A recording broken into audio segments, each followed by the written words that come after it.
I started up there on the 3rd floor in 1992. There was a mom up there. She had 2 very young children. This place was called the Chateau Shit, the Wild Wild West. I called it the Green Avenue Drug Emporium. It was my first hot building. I was really naive about drugs and alcohol, extreme addictions and violence. The 2 children were playing in the kitchen.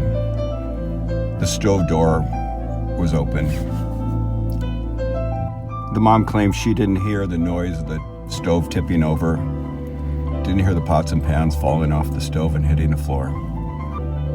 She claimed she woke up and then found a toddler dead under the stove. They moved out. They left most of their furniture.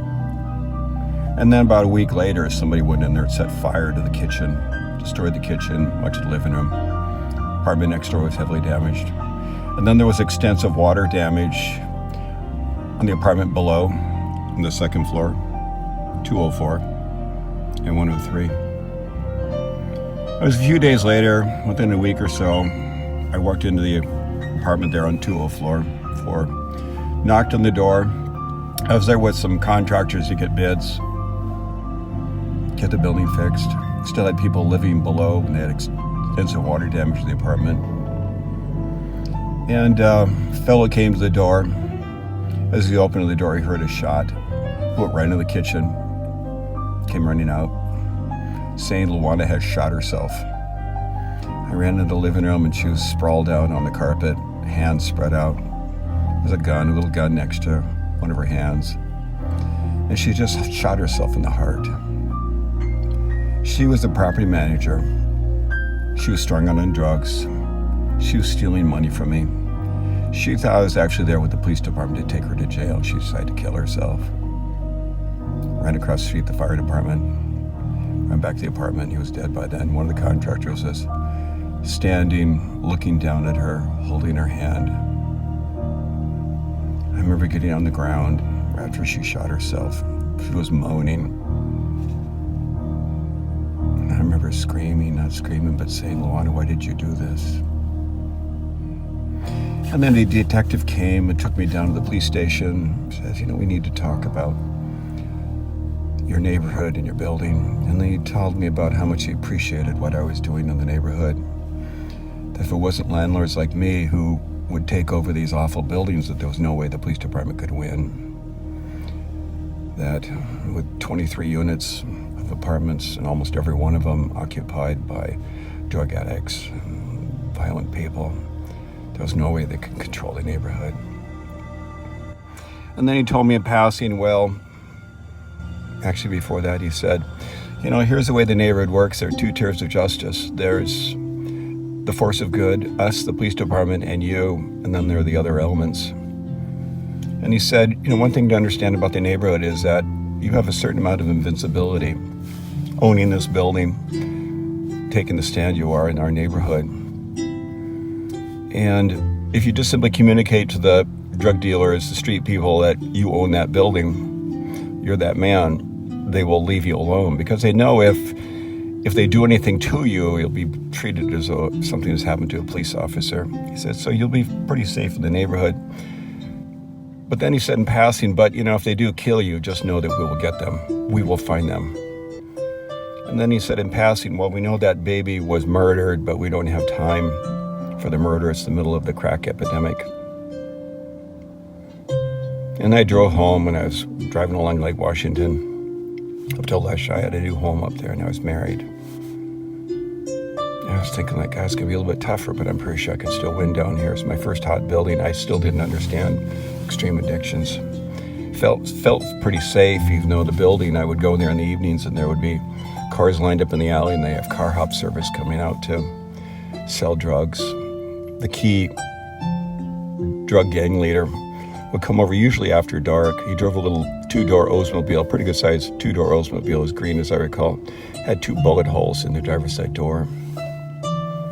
Initially, when I contracted to buy the building, there would be people coming and going every 10 minutes or so. White guy would walk in, a few minutes later, white guy would walk out. White guy would walk in, Like I would walk out, and I had no idea that they were actually coming there to buy drugs. I'm just so naive about that. And now driving home along Lake Washington, and thinking I'm pretty sure I can still win. I'm pretty sure I can do this. I wasn't really scared. It's almost like cartoon. I have that gift where it's just kind of like cartoon violence.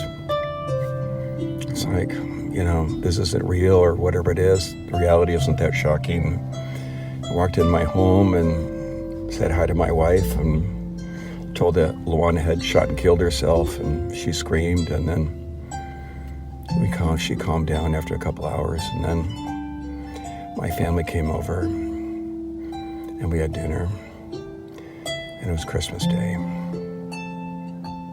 and that was my introduction to this neighborhood.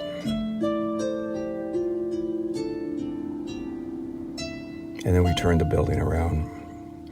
Got some really good tenants in there. I got some matching fronts from the city. We put a little playground in back. I wrote a business plan where our target market was to serve working poor, people that had families. We'd provide a safe place for them to live. We'd provide an oasis of safety within a very dangerous community. And we had a really successful business. And then, I don't know, maybe it was like a year after the building stabilized, we had the neighborhood gathering club open up next door. After Hours nightclub did not serve alcohol. Would open up Sunday nights at 10:30 at night. Okay, what's going on here? There was an empty parking lot next door. You'd have the people come. The gang leader would have car hop service. Car hops would come to his car every 45 minutes after he turned on the car alarm. He'd get their cash, he'd get more drugs. They go out and sell drugs in the parking lot. Turn on his car alarm, they come back. And then the people in the parking lot would buy their drugs, use their drugs there, or go into the nightclub and use their drugs and enjoy the music. Within 45 days, the majority of my tenants had become victims of crime. It was only 23 units. Had some apartments broken into on the lower floor, had cars that were broken into. Had a woman that was hit, purse was stolen. Just up the street, there was an elderly woman, and there were some people fighting on her doorstep one night. She died of a heart attack later on that evening. And there was a meeting at the South Precinct. I'd been skiing that day and broke a rib. I didn't know at the time I broke a rib. Fell on my way down the mountain on my last run at Crystal Mountain. I was really in a lot of pain. I was just fucking pissed off. I was so pissed off about that After Hours nightclub. So what's going on is not just the customers, regular customers that were the concern, but the challenge is it's the street people. It's the drug addicts who can't work with a problem. The other customers would drive in their cars. They'd do their drugs, buy their drugs, go in the club, and then go home. But the street addicts, see, they can't work because they're trapped in their addictions. And what they would do is they would go out and commit opportunistic crimes within like a 3-block radius of the After Hours nightclub. Break into a car, break into a home, steal somebody's purse, and then trade it for drugs. And these guys wouldn't leave. They wouldn't leave during the day. They wouldn't leave in the evening. So I created an oasis, but the street people were back. And I was on my way to that meeting at the South Precinct station, and I was just fucking pissed off. And I got the meeting. We had a big circle in a room, and there were these housing neighborhood activists and some cops, community cops, and everybody's being real diplomatic. The owner of the property was a very attractive woman, short red, fire engine red dress, and came in a brand new 500 SL convertible. The supposed manager, she had tattoos and was very hardened, obviously, probably just gotten out of prison. They were talking about their After Hours nightclub, how innocent it was. People were speaking in a circle, and it was getting closer and closer to me speaking. Everybody's being really diplomatic and saying things like, well, your business is a little bit of a problem for the neighborhood. And they got to me, and I just said, effing man, I didn't swear, but it had that energy. Look, your business is ruining our neighborhood. You are ruining the lives of my tenants, and I'm going to put you out of business. I am going to sue you and put you out of business. And the police just like pulled back. They were kind of like, fuck, you don't say that with that person. You don't know who her boyfriend is. I didn't care.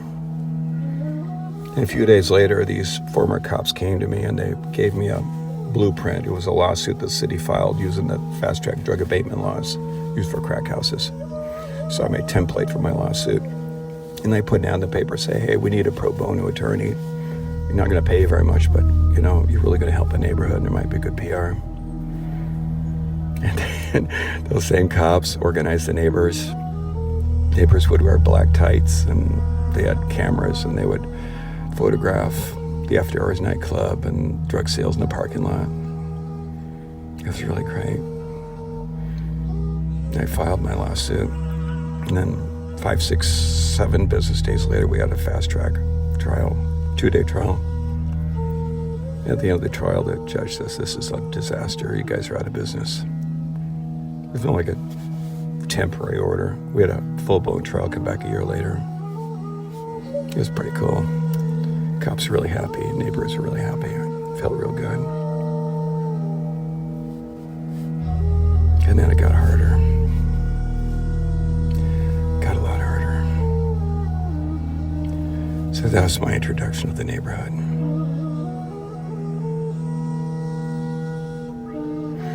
I'm Carl Eglin.